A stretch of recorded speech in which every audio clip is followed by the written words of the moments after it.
तो दोस्तों, श्री भगवद गीता के अध्याय 3 के बारे में अब हम बात करेंगे। दोस्तों, कभी कभी हम सोचते हैं अगर मैं कोशिश नहीं करूं तो आराम मिलेगा।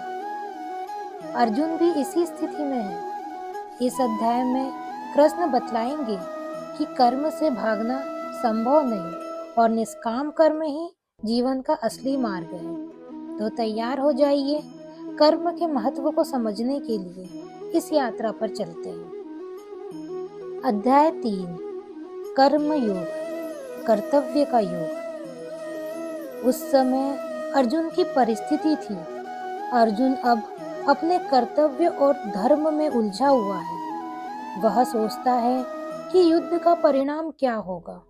उसके मन में भावनाएं चल रही हैं। मन में डर, शंका और अनिश्चय।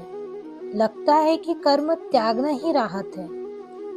उसके बाद कृष्ण जी कहते हैं, अर्जुन, कर्म ही जीवन है, इसे छोड़ना संभव नहीं। संसार में हर जीव को अपने कर्तव्य का पालन करना है। आगे कहते हैं, संन्यास का मतलब कर्म छोड़ना नहीं, बल्कि निष्काम कर्म करना है।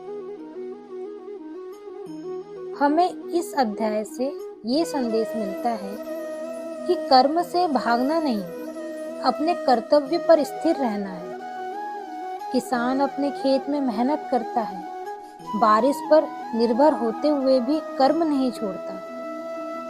शिक्षक बच्चों को पढ़ाता है, परिणाम की चिंता किए बिना।